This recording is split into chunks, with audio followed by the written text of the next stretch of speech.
Welcome to the Truth and Liberty Show, where trusted leaders bring biblical insights to important issues to help you stand for truth and effect godly change in our nation and in our world.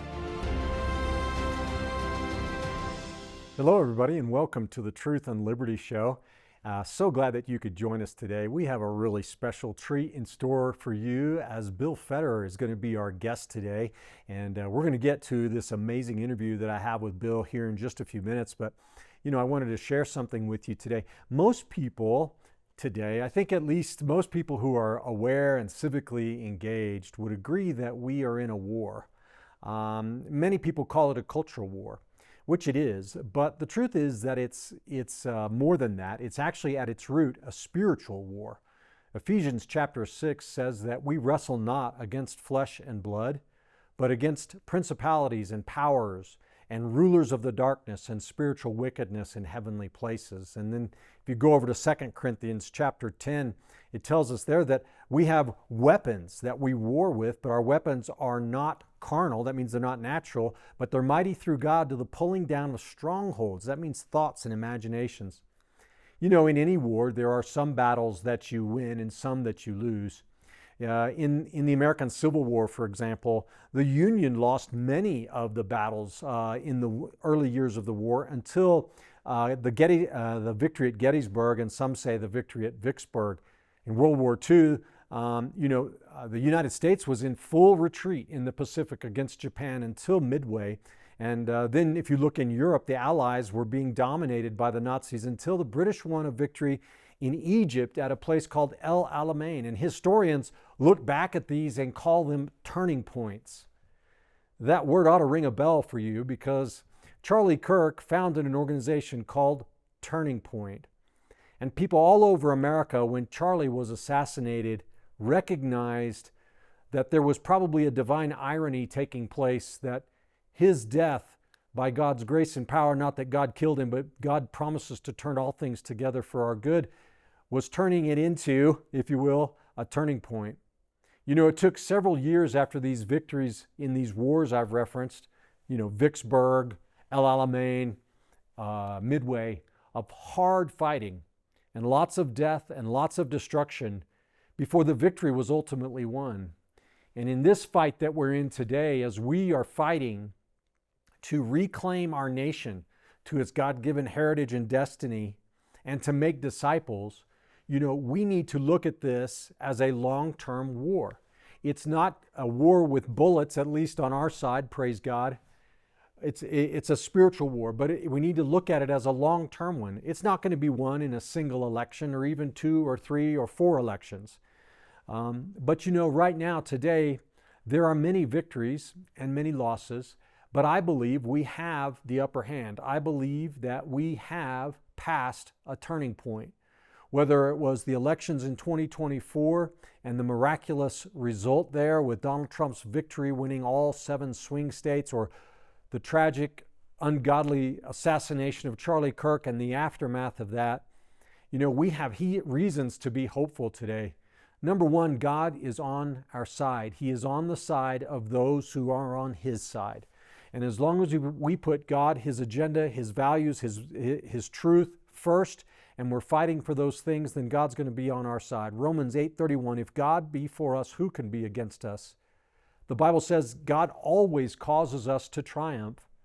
You might remember the passage in Matthew 16:18 where Jesus said that upon this rock, the confession of Jesus Christ as Lord, He would build His church and the gates of hell would not prevail against it.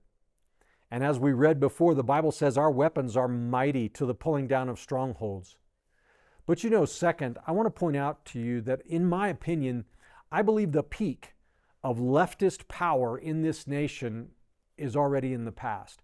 I believe left-wing Democrat power reached its zenith during the Obama and the Biden administrations.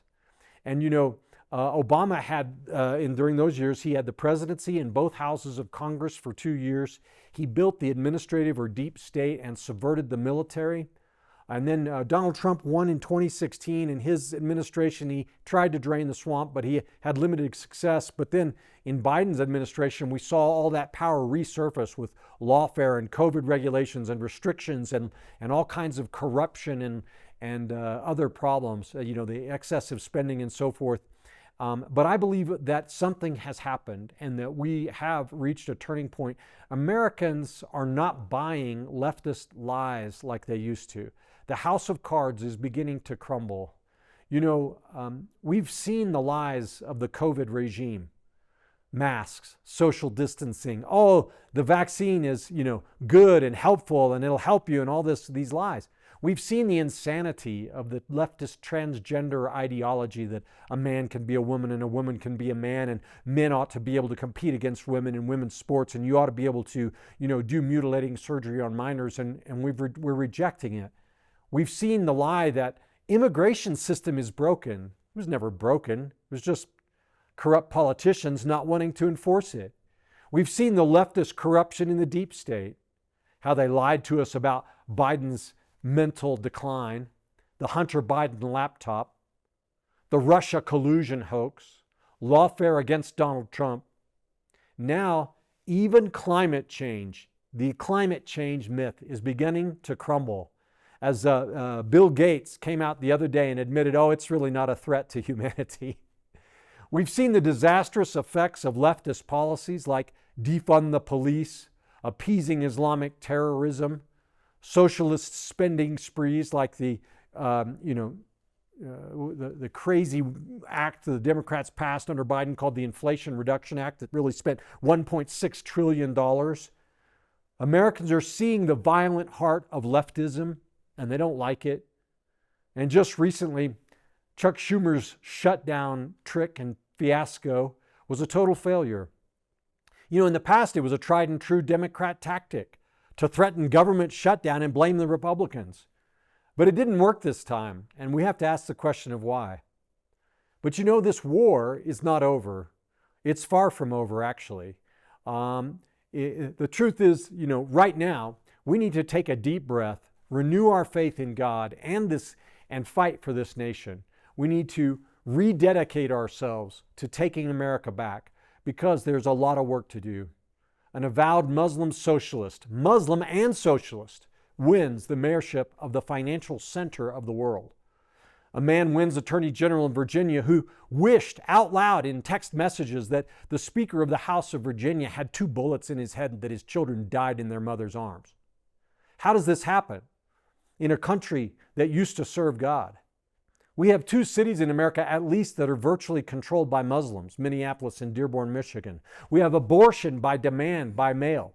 We have a massive population centers now that are under the control of wild-eyed, corrupt, leftist politicians like California and Colorado and New York. Schools with kids, being indoctrinated in comprehensive sex ed, and I could go on and on.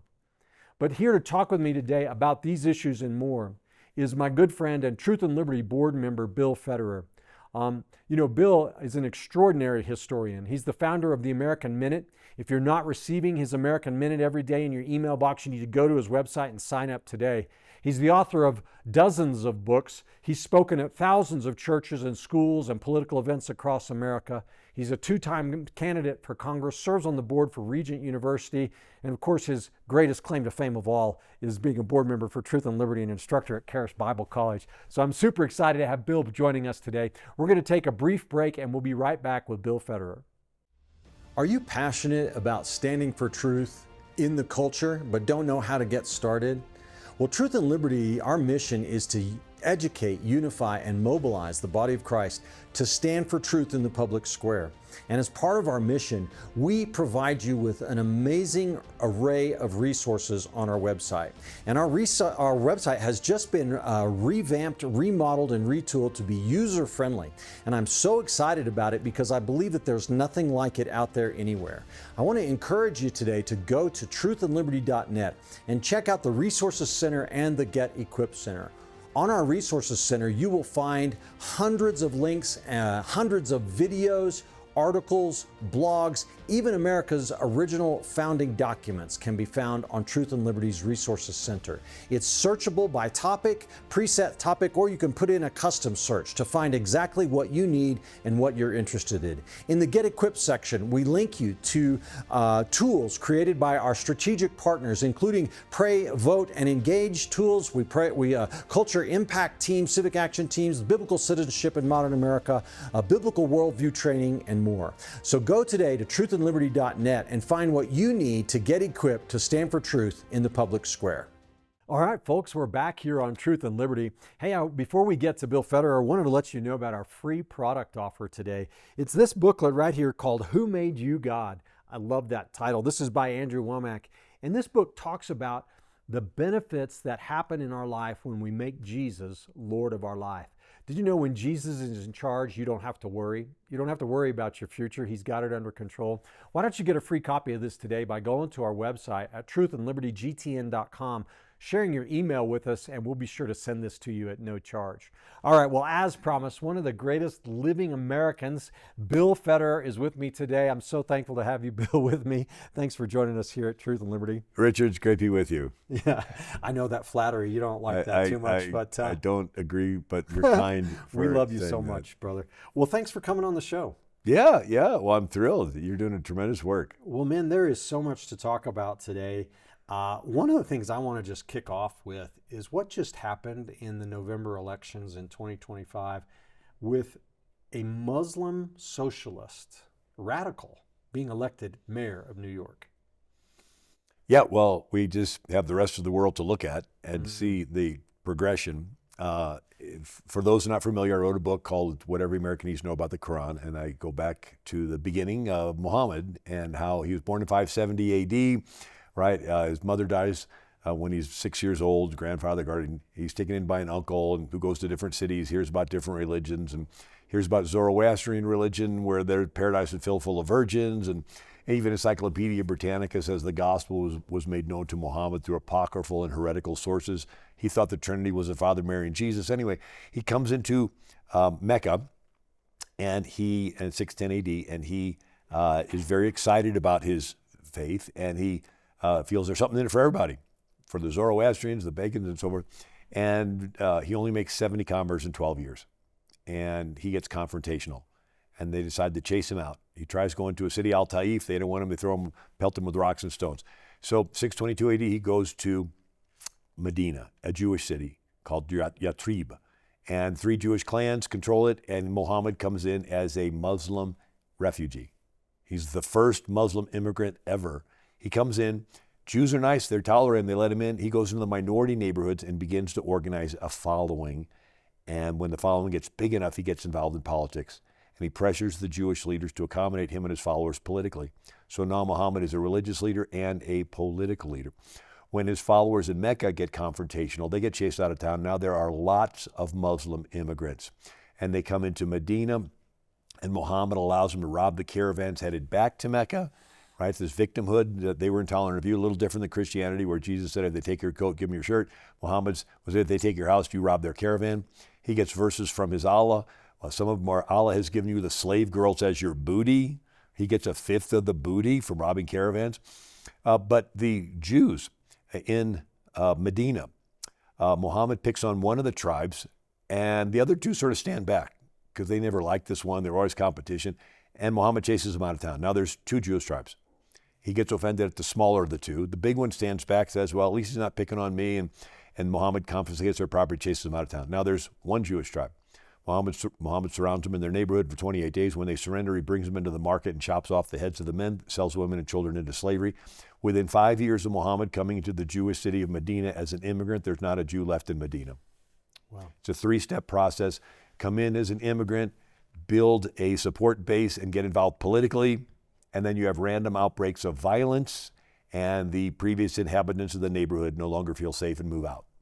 And there's a 1,400-year track record to watch this pattern in effect. So it wasn't just Muhammad. This became it went into the jihad, right? Yeah, the DNA of Israel. So they'll come in as immigrants, and they will sort of like the host victim. They come in and live off them, and then they get involved in politics, and then the young Muslim men do random outbreaks of violence, and the imams all act like they don't know what's going on. So like in Nigeria, the Muslim government sort of pretends like it doesn't know that Boko Haram is wiping out entire Christian villages, but everybody in the world knows they know exactly what's going on. And so when these random outbreaks of violence take place, the previous inhabitants move out. And so you sort of see a melding together with the socialist tactic. What's the socialist tactic? That's where they want violence to go up in the cities. Why? Because then pro-family people no longer feel safe and move out. Pro-family people, well, they tend to be a little more Republican. And then pro-small business people no longer feel safe and move out. Well, pro-small business, they tend to be more Republican. Who's left in the city? More people on welfare. Well, they tend to be more Democrat. And so if crime goes up, Republicans leave, Democrats get a monopoly on city politics.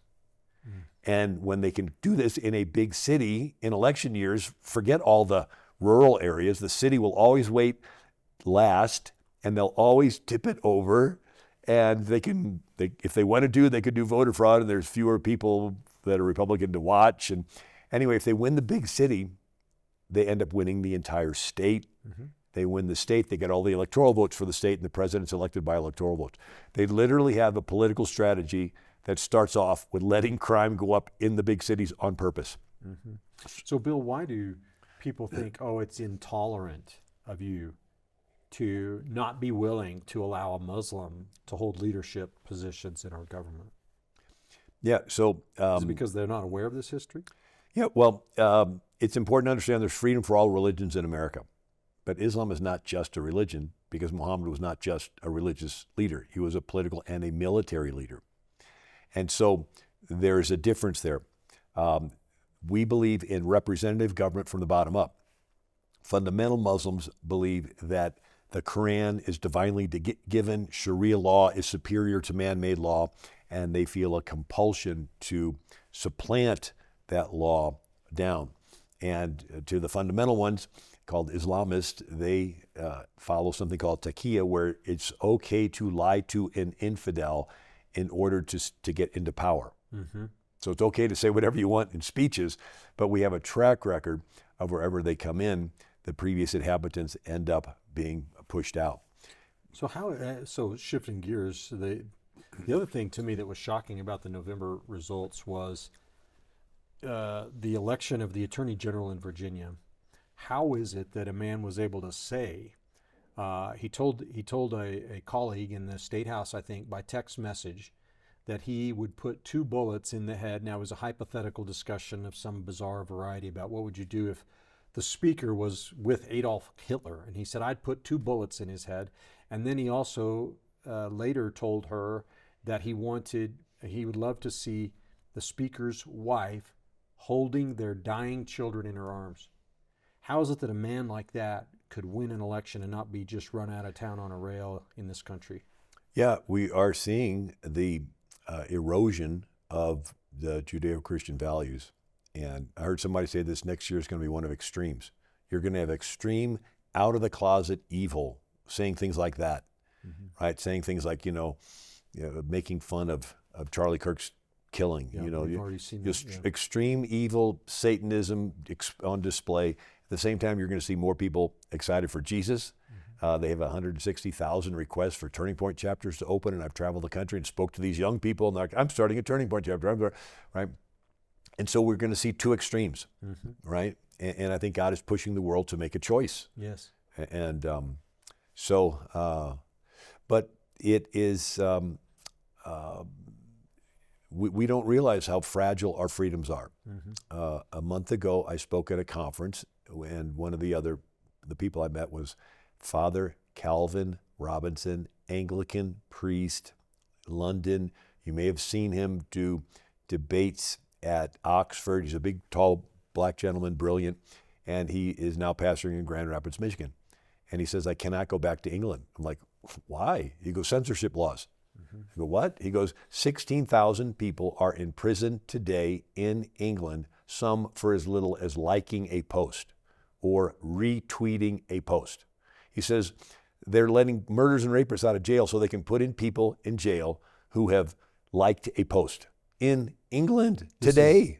the hate speech laws and all of that. Yeah, and so there's a Finnish member of parliament, and she is having a Supreme Court case going on right now over tweeting a Bible verse. I was in Seoul, Korea with Charlie Kirk 4 days before he was shot with Pastor Rob McCoy, and we met with Pastor Son, S-O-N. His first name is Hyung Bo, and the last name is Son, S-O-N. Mega church pastor, 5,000 people. Only church not to shut down during COVID in the entire nation. Seguro Church in Busan. Well, the new president gets in.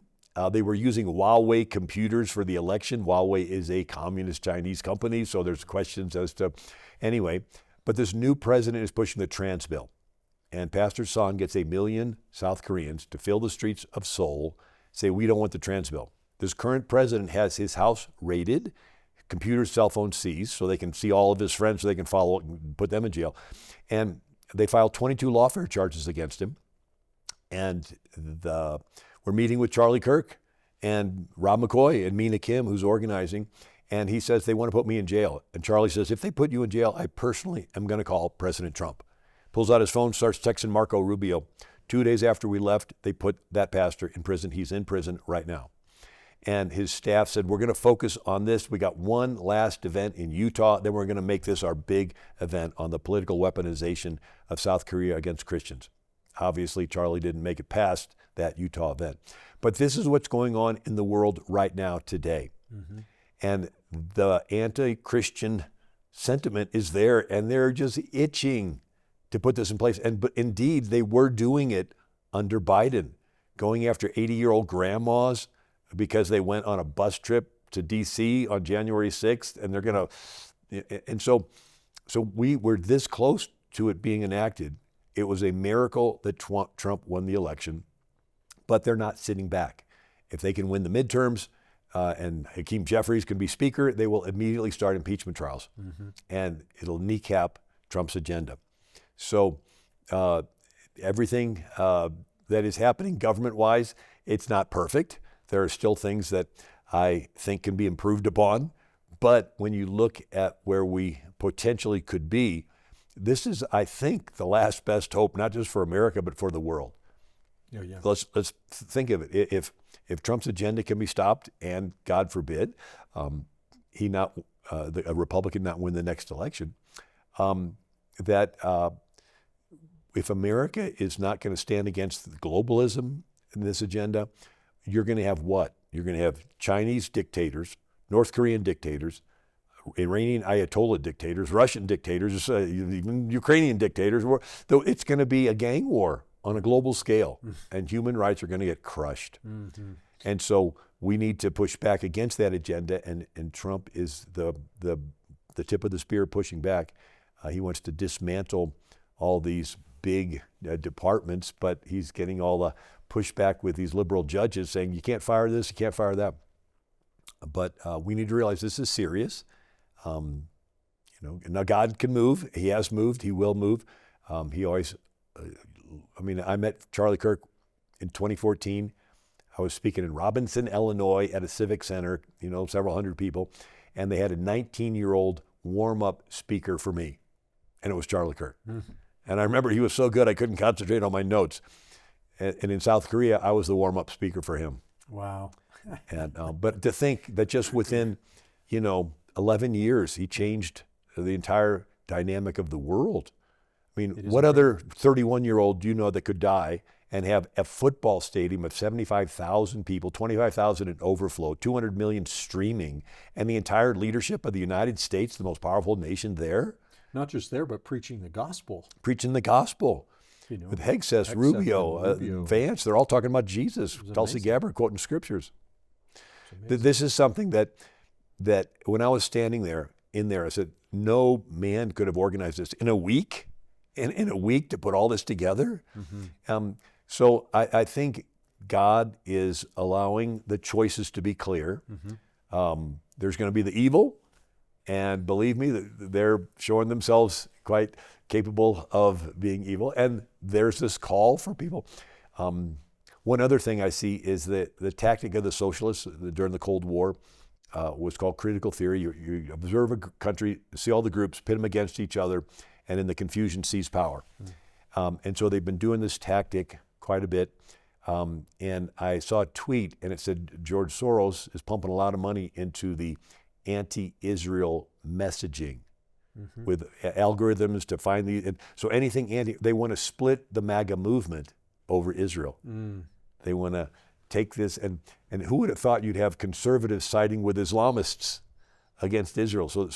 But we have to realize that they want to split our side, and we have to have enough sense not to let it happen. Yeah. Well, just going with that flow a little bit, Bill, Tucker Carlson had Nick Fuentes on his show, who is, by everything I can tell, he is a out and out racist. But Tucker Carlson said Christian Zionism is heresy. What do you have to say about that? I mean, how could, the way I look at it is, if you understand the Bible, how could you be, and if the Spirit of God is in your heart, how could you not want a safe and secure homeland for the Jewish people? Right. So I put a whole book together on this, and I go through how the Holocaust and the millions of Jews killed, and then you had them coming to the Holy Land and reestablishing. And Franklin Roosevelt actually met with Aziz ibn Saud to encourage them to help the Jews resettle, and he blindsides FDR and says, no, the Jews are terrible, terrible. And who is this person? He's the king of Saudi Arabia, and in meeting on the USS Quincy, and just a couple weeks before FDR dies, and FDR says, as long as I'm president, I will not recognize Israel as a nation. And he does an oil for security agreement where America will provide the security for Saudi Arabia if Saudi Arabia gives the oil to the United States. But then he dies, and Truman becomes the president. And Truman has a friend, Eddie Jacobson, who was Jewish, and they fought together in World War I, and comes back to Kansas City, opens a clothing store, a men's haberdashery, and then Truman gets into politics, gets elected senator from Missouri, and then he's vice president for FDR, and then he's the president. And he gets a phone call from Eddie Jacobson and said, Mr. President, Harry, old friend, Chaim Weizmann, he's come all the way across the world, from Israel. Can you take a few minutes with him? And he does. And Chaim Weizmann tells Truman, says, you have the chance to make history. I mean, this isn't what he said, but this is my thoughts. What other ancient people group do you know of that was scattered for 2,000 years across the entire world and able to keep their identity as a people, as a religion, as a culture, and then come back to the exact land that they had 2,000 years earlier? Hittites, Moabites, Edomite, no, they're all gone. Yeah. And I think this in and of itself is a fulfillment of prophecy. And there's several prophecies, Zedekiah and Zechariah and others, where it says the second time, I will draw them back for the second time. Yeah. And you have, back up before that, prior to World War I, where did oil come from? Well, whales, Moby Dick, blubber. I thought you meant in England, the country of Wales. Oh, okay. I haven't seen any oil derricks in Wales, but they did have one oil well in England, in the Sherwood Forest of all places. Oh, okay. But in 1859 they discover oil in Pennsylvania, the Drake oil well, and then in Oklahoma, and then in Baghdad, and then you have Winston Churchill changing the British Navy from coal to oil, but there's no oil per se in England, and so they go to Persia, Iran, and they start the Anglo-Iranian Oil Company. You know it better as BP. Yeah. And then Germany industrializes, and there's not much oil in Germany, and so they make a treaty with Turkey, Abdul Hamid II. And so Germany is teamed up with Turkey, British are teamed up with Iran. World War I ends, they redraw the map of Europe, they redraw the map of the Middle East. And the British take as a protectorate what's called the British Mandate. Yeah. And France takes Lebanon and Syria, and the Russians take a little sliver, and And then two guys worth noting is Lawrence of Arabia, and he's a British lieutenant stationed in Cairo, and he's tasked with meeting with the Arab Muslims, the Sharif of Mecca, to see if the Arab Muslims will help the British defeat the Turkish Muslims. And Lawrence of Arabia, instead of just reporting back, he promises the Arab Muslims that they will get all the land in the Middle East if they help the British defeat the Turkish Muslims. Okay. And he knew he was lying. In his Pillars of Wisdom, 1922, Lawrence said, "I risk the fraud on my conviction that Arab help was necessary to our cheap and speedy victory, and better we win and then afterwards break our word than lose." A good Muslim. No, this is Lawrence of Arabia. Oh, okay. So he gives a unauthorized promise that this land is going to go to the Arabs. But at the same time, you have Chaim Weizmann. He is a Jewish chemist. His family fled from Russia. Remember Fiddler on the Roof? Yeah.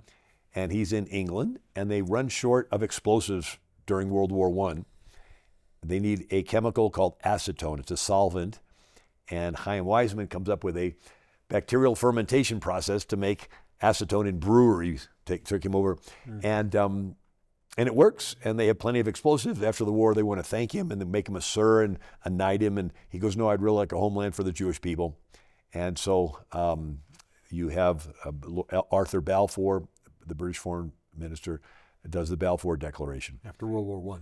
Yeah, after World War I. Now, backstory, where did the idea of the Jews going back to the Holy Land come from? It came from Christians during the Second Great Awakening Revival.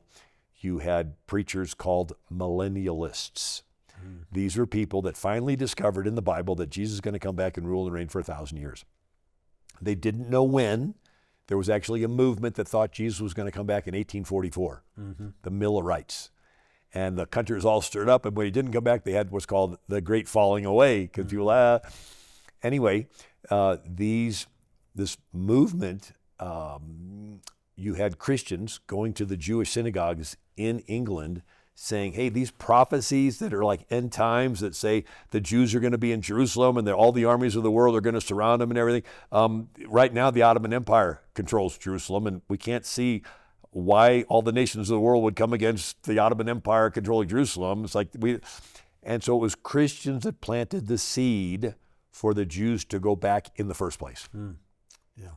And so King David called the hill where the temple was built the Hill of Zion. Yes. And so these Jews on their own would go back and buy land. One of the Christians that support... Not steal it. Buy land, yeah, Ottoman Empire still. But the place was very depressed. Mark Twain, 1869, goes there and he says it's a pile of rocks. Because I would not like to live there. He says it's all fallen apart. There's no trees anywhere. So a little thing there, if I could jump in.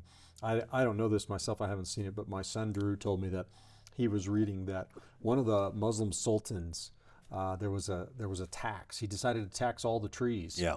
And so what do they do to avoid the tax? They chop down all the trees in the Holy Land. And so when Mark Twain visits some 700 years later or whatever, it's completely more desolate than even it would have otherwise been. But yeah, and then they would build the railroad, and they cut down the trees to make the railroad, but trees were valuable, but then they cut them all down so they wouldn't be taxed. So you have these Jews inspired by Christians. I even read a book, Anita Shapira on Israel, and she says, the thought of the Jews returning to the Holy Land as the first step toward world redemption seems to have originated among a specific group of English Protestants in 1840. So these were Christians planting the seed for the Jews to go back. One of the Jews that caught the vision was Theodor Herzl. Yep. And so they're on their own buying land. And then you have World War I. And then you have the Balfour Declaration. Yep. So this land was given to the Jews, called the British Mandate, goes from the Mediterranean all the way over to Iraq and Syria down to Egypt and Arabia. And it's basically the same land that God promised Moses. And then you have Lawrence of Arabia. And then Winston Churchill says, okay, we got this land that's been given to the Jews, but this unauthorized promise to the Arabs. Tell you what, I'll take one of the Sharif of Mecca's sons, Fazl, and I'll create a brand new country out of the old Ottoman Empire. I'll call the country Iraq, and we'll make Fazl king of Iraq. Well, Fazl said thanks, but he thought he was going to get all of it, including Syria. Well, France comes in and takes Syria as a protectorate and drives out the Arabs. And so Fazl's brother, Abdullah, gets all upset, and he wants to start a war against the French. And Winston Churchill's like, we just got through World War I. France was our friend. We don't want another war. So Winston Churchill is at lunch in Cairo, takes a napkin, draws a map of the British Mandate, takes 2/3 of it away to create another Arab country called Transjordan on the other side of the Jordan River, and he makes Abdullah king of Jordan. And there is a sort of jerk in the desert, if you look at the map, and it's like, people say, why does the border go this way, and then all of a sudden the middle of the desert go this way? It's like a pie shape or something. And they call it Churchill's hiccup, because he was known to drink brandy at lunch, and so he's like, oh, okay, got his cigar, and he's like drawing this map, Anyway, so you have Jordan, and they were friendly to the Jews. You have the Sharif of Mecca saying the land is virgin soil to be developed by its original inhabitants, the Jews. And Fazl in the 1919 writes that we feel Jews and Arabs are cousins, and they've been oppressed by power stronger than themselves. We welcome the Jews, a most hearty welcome home. And then Abdullah welcomes the Jews. He says, no country has been less anti-Semitic than the Arabs. He says most of the persecution of Jews happened in Christian countries in the West, right? Talking about World War II and so forth. And so this was happening. You had a movement for Muslim countries to become more secular. And so Ataturk in Turkey, he said that Mohammedism was Arab politics. It may have suited tribes in the desert. It is no good for a modern progressive state. And Ataturk outlaws his fezzes and burqas, gets rid of the calls to prayer, and he lets women get educations and everything. And then Ataturk influences the king of Afghanistan, and he wants to secularize and give women more freedoms. And Ataturk influences the leader of Iran, the Shah, the father of the Reza Pahlavi. And so he secularizes Iran. And the women can dress in modern fashions, and you see pictures of beauty pageants of the women. You see pictures of Cairo with women on the beaches with swimming suits on, And it's all moving in this Western direction until the Muslim Brotherhood comes along. Mm-hmm. So Lawrence of Arabia, he's in the desert. He meets the Saud family, the tribal, and they're into cutting off arms and legs and female circumcision, all kinds of, slaves. And he calls the Wahhabi, the Sauds, a Muslim heresy. Everything is puritanical and is strict and forced, and they'll kill moderate Muslims, and they'll kill. And so when Fazl, who has two sons and are now made kings by the British, when Fazl waffles on a treaty with the British pull back and let the Saud family take over Arabia. And so it's called Saudi Arabia, 1924. This is a dynamic because now the Sauds control Mecca. The Hajj, one of the 5 pillars of Islam, you take a pilgrimage to Mecca. Now the Saud family controls it, so Muslims are getting infected with Wahhabism. And then oil's discovered in 1938 by Standard Oil Company in Saudi Arabia. And Saudi Arabia goes from the poorest Muslim country to the richest Muslim country in a decade. And they began to export. So we buying oil from the Saudis is paying to export this Wahhabism. Now you have... Wahhabism, is it kind of Islamic fundamentalism? Yeah. Okay. Yeah, so Wahhabism is the teaching that gave birth to the Muslim Brotherhood, the Boko Haram, the Taliban, Al-Qaeda, the Houthis. I mean, every violent group in Islam, it is Wahhabi teaching. Okay. Salafi, it's all Wahhabi. But it's just an ideology. It's just a view of Islam. But the Muslim Brotherhood started in 1928, and they take Wahhabi teaching and they say, let's make a game plan out of it. Mm-hmm. And let's get serious about instituting it. And they use the 2 cities Muhammad lived in as the model. So Muhammad was a religious leader in Mecca, but then he comes as an immigrant into Medina as a refugee, and then he gets involved in politics, and then he becomes a military leader. And so say, this is our plan. We're going to go into all these countries as religious Muslims, and then we're going to get entrenched. And when the signal's given, we're going to become a political and militant Muslim and do assassinations. Mm-hmm. And so they try assassinating, they did assassinate Abdullah, the king of Jordan. He's on the Temple Mount, and he gets assassinated. And they assassinated Anwar Sadat. He's having a parade. The military's walking by. The Muslim Brotherhood had infiltrated the military. They turn with machine guns and kill the president. Mubarak takes over, and he's the leader in Egypt. In Egypt until Obama comes in and disinvites Mubarak and fills the room with Muslim Brotherhood people and uses Facebook and social media to do this Arab Spring to overthrow pro-Western leaders and put in more Wahhabi Muslim Brotherhood people. And so if that wasn't bad enough, you have the PLO started in Moscow in 1960 by the KGB. It's like, what is this? Yeah, so after World War II, you had countries wanting to be free and start republics, but the Soviets didn't like it, so they'd send in agents to do critical theory, which you divide a country into groups, ethnic groups, Bosnians, Croats, Serbs, religious groups, Sunni, Shia, Orthodox, economic, racial, and you would call them victims and oppressors, have and have-nots, pit them against each other to create crises and bloodshed, and then people would want to blame somebody for the bloodshed, and they would co-opt the media to blame the leader of the country. Okay. And when his popularity fell, they would do a coup or a rigged election, and then replace the leader with a Soviet puppet. It's called Behind the Iron Curtain. Anyway, so the Soviets did not want the Middle East to side with the West, so they started the PLO specifically to sow division in the Middle East.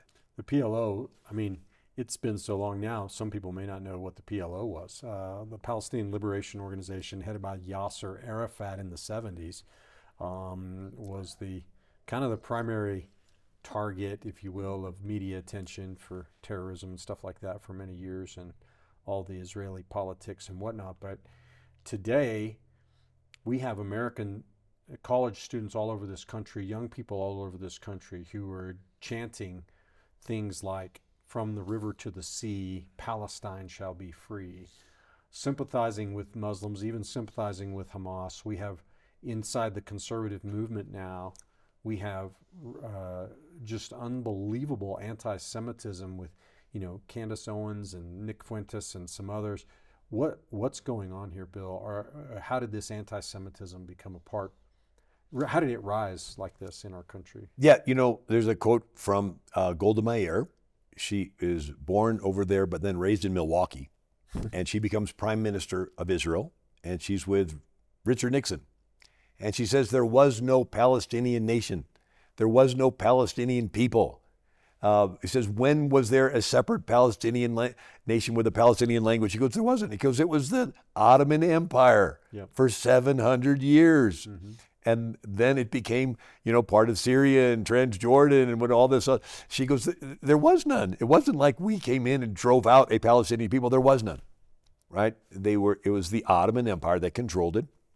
And then it was the British Mandate. And so they created a narrative. So you read through all the way up through FDR. Whenever you see the word Palestine, you see together the homeland of the Jews. It wasn't until 1960 with the KGB did you come up with this idea of a Palestinian people. And didn't Palestine, the word itself, originate with Caesar after taking the Jews captive, wanted to change the name in order to further humiliate or rob the Jewish people of their identity? Yeah, so Judea was actually a big country. And so you go back to 1800 BC is Abraham. 1400 BC is Joshua coming into the Promised Land. 1000 BC, David takes Jerusalem as the capital. 700 BC, the 10 northern tribes are taken captive to Assyria. Nineveh is the capital. And then in the 6th century, you have the tribe of Judah taken captive to Babylon, and then they're allowed to come back, and it's part of Persia until Alexander the Great conquers it all, and now it's controlled by the Greeks, but then he dies, and it's broken into 4, and the one general, Seleucus, takes what is considered Persia, and they're called Seleucids, and he's the one who, makes the Jews sacrifice pigs and defiles the temple, and they have Hanukkah, where they drove the Jews out. And for a century, from 140 BC up until 40 BC. For another century, Judea is its own separate country. And then you have the Sadducees and Pharisees fighting in a civil war. Sadducees were secular Jews that wanted to kiss up to the Greeks when the Greeks were in control, and they didn't believe in miracles and resurrection and angels and prophecies and anything. They were just political Jews, and they controlled the Temple Mount, and they did not like, in the rural areas, the Pharisees. The word Pharisee means student of the law, and when the Jews came back from Babylon, Ezra was the one who said, let's read the law. And so the Pharisees and Sadducees had a civil war, and they killed thousands of each other. And the Roman general Pompey was in Cappadocia on the Black Sea and conquering. And somebody says, hey, I just want to give you a little news. There's a civil war going on in Judea. And Pompey says, hey, perfect time to invade, right? You got to admit. And he goes in there, and the Pharisees side with Pompey against the Sadducees. And they win back the Temple Mount. And Pompey goes into the temple, comes out and tells his men, do not touch this place. And so, they usually loot and raid the temples, right? But now he said, don't touch it. So the Jews, but from that point on, Judea was a Roman province. And then you got Augustus Caesar, and you got Herod, and you got the taxes, and then you have Jesus born, 33 years old, crucified, then rises from the dead, and Christianity spreads. 70 AD, you have Nero, he dies in 66 AD, but Nero has the general Vespasian. He's laying siege to Jerusalem.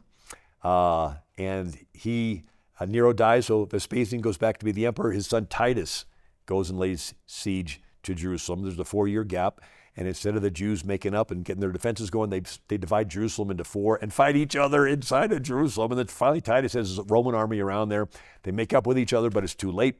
And Titus destroys them. The temple's burnt. They scatter the Jews. But there's still rural Jews around there.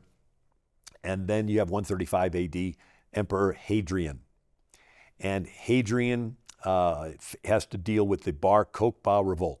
Simon Bar Kokhba, he was a very personable, he had a great personality, and he claimed to be the Messiah. He claimed to be, right, and so he gets an army together. And the Roman legions come, and an entire Roman legion is defeated by Bar Kokhba. And then Hadrian sends another Roman legion, defeated by Simon Bar Kokhba. Just the whole legion, 12,000 guys, gone. So Hadrian decides to send every Roman legion, like dozens of them, and they comb through Judea, wiping out every town, every village. Hadrian takes the Temple Mount, builds a temple to Jupiter on the Temple Mount, renames the city Capitola Aelia, which is his family name. He hunts down every descendant of David and kills him, so they don't have to worry about any more people claiming to be the Messiah. We have Jesus. We don't need any more Messiahs anyway. And so, he didn't get all the descendants of David, did he? well, this is 135 AD. Yeah, no, I understand. I'm just saying the Lord is. Yeah. And then he destroys every copy of the law he can find, kills all the rabbis, and he changes the name of the area to Syria Palestina. His intent was to erase from history Judea. And so he changed the name to Syria Palestine. That's 135 AD. That's when you begin to see the name Palestine. And so, amazing. In the time we have left, I want to shift on to another topic if I can. I want to ask you about something else that's in the news a lot, and that is tariffs. Okay, not a very exciting subject, but Donald Trump has made it a key agenda of his foreign policy and economic policy, and is generating hundreds of billions of dollars of revenue for the federal government. He's even promising $2,000 for every American from these funds and so forth. But some people contend that what he's doing is not authorized by federal law, and they've sued him, and the case is now in front of the Supreme Court. And the court, from reports I read, many even of the conservative justices were pretty hostile to the government's lawyers on this, questioning, whether this was really authorized for him to declare an emergency and start jacking up tariffs on other countries. Can you give us just sort of your perspective on, is Trump right on this from a legal standpoint? And kind of like, where are we on tariffs historically? Is that something new, or has that always been a part of how we raise money for government services. Yeah, so the second bill George Washington signed was a tariff bill. Congress was not in, so he pushes through the tariff, and then later has Congress voted passed. But it was the number one way the federal government was financed was tariffs. And you had Alexander Hamilton as the head of the Treasury, and the Treasury is collecting money. And so he starts the Coast Guard, the revenue cutters. Cutters was a fast ship, and there was revenue for the government to catch people who were trying to land their ships on other places and bring their goods into America without paying the tariff. Wow. And so prior to the Civil War, 90% of the federal government's budget came from tariffs, mostly collected at southern ports. And the tariffs... Why southern ports, just out of curiosity? Well, the North had factories, and so they didn't have to import as much stuff. The South did not have factories, and so if they were going to have any merchandise, they would either have to buy it from the more expensive northern factories or buy it from the factories in London, and they were cheaper. They had the Industrial Revolution sooner, so they could produce stuff too. And so the tariffs, the South had to either pay more to the North, or the European stuff is cheaper, but with the tariffs made it more expensive. Yeah. And so when several times Henry Clay, in the South Carolina, they said, we're not going to collect any more tariffs. Andrew Jackson said, I'll come down there and shoot him. You know, they threatened. And so everybody's like looking around, is Andrew Jackson coming around here? So the South threatened to stop collecting tariffs. Fort Sumter controlled the harbor, and that's when the Confederates fired on Fort Sumter. It was about tariffs. It wasn't until Lincoln issued the Emancipation Proclamation that it changed to slavery as the purpose of the war. But originally it was tariffs. So, but after the war, the South was not represented in Congress for quite a while. The North passed lots of tariffs, and they worked, and they made it so that people would buy stuff made in America versus stuff made in England. And these factories became very successful, making everything. And you saw the fastest rise in the standard of living in human history. And most of it freed women up. So instead of women having to take thread from sheep and turn it into thread and then weave cloth and everything, they could buy a bolt of cloth really cheap. So, and then instead of having to go to a well and bring in water, you could have pipes to bring them in. They could have metal. They had railroads. They had bridges. They had buildings, high rises. And so the standard of living was rising faster than ever. But then you had immigrants, and some immigrants came from Germany, and they were infected with Karl Marx and Marxism and class struggle. And they're like, well, these rich people, we need to start taxing them and do redistribution of wealth. Well, the rich weren't rich because they're stupid. They're rich because they make good financial decisions. And so they created tax-free foundations so they could still control their money, they just weren't taxed on it. But Woodrow Wilson pushes through a 1% tax on the top 1% richest people. And it was originally tacked onto a tariff bill. And then you had... This was the beginning of the income tax. Yeah, so Woodrow Wilson pushes through the income tax. It's originally a 1% tax on the top 1% richest people. I mean, today it would be, we're just going to tax Bill Gates and George Soros and Bezos. It's not going to tax us. Yeah, sure, vote it in. But then it was FDR that expanded income tax to the whole country. And then people at the end of the year didn't have money to pay it. And so FDR instituted paycheck withholding as an emergency effort to get money to fight Hitler. It was called the pay-as-you-go tax. Fight the Axis, pay your taxes. Uncle Sam needs you as part of that stuff. But the war ended and it didn't. Yeah, isn't that typical? But tariffs were the main way the federal government was financed. Well, we've been, for so long we've heard, free trade. We believe in free trade because tariffs produce, recessions and inflation, and it starts a trade war and everybody loses. So this is what we've heard for years and years, but the problem is that the United States is preaching free trade and no one else is buying it. And so we have no tariffs, but we're getting taxed, to the hilt by other countries on our exports. Trump, of course, recognized this and says this isn't free, I want free trade too, but I want fair trade. And so now he's imposing all these tariffs. What do you think the Supreme Court is going to do? If they void his tariffs, it's going to be an enormous economic hit for the country. Now, who knows? Maybe the left wants that, but it will be. You know, when FDR raised the taxes on everybody, it began outsourcing. So we were rebuilding Germany and Japan after World War II with brand new equipment. The income tax did, yeah. Yeah, and so people wanted to do it, businesses wanted to escape FDR's income taxes, so they moved their factories overseas and created something called outsourcing. Once their factories moved overseas, their patriotism moved with it, and they became globalists. And that's where you get these globalists. They want cheap labor in other countries, and then they take their money and they lobby politicians in America to vote to lower the tariffs so they could bring their stuff in cheaper and undercut American-made stuff. And so then more American factories go out of business or go overseas, and they join the group lobbying to lower tariffs so they can bring stuff in, but it puts out of business more Americans. So pretty soon we've deindustrialized ourselves. We don't have factories. We don't, Trump's trying to reverse it. You have to make it more profitable to have your factory here than there. Yeah. And if the factory comes back, the jobs come back with it. And he's the only one that has enough business sense to do this. When I was listening to the Supreme Court justices asking about tariffs, I realized they didn't have a clue. These are lawyers. They don't know anything about tariffs. I have a degree in accounting. I mean, it reminds you when they were debating Roe v. Wade. And here are these Supreme Court justices trying to figure out, well, when does life begin? I mean, they don't know anything, right? And yet they make these decisions that have terrible ramifications, right? So I'm praying that they don't void his tariffs. Yeah. And then Congress needs to step up to the plate and enact the tariffs that Trump put into place and make them by law. And they need to do that quickly. Which means we need to get out there and win the midterms. So yeah, the midterms, meaning less than a year now away. We'll vote for all of the House of Representatives, a third of the Senate, plus state legislatures and governors all over the place, including right here in Colorado. And what happens, just in 30 seconds, Bill, what happens if the Democrats take control of Congress? It's end time scenario. I don't think they'll let us up for air.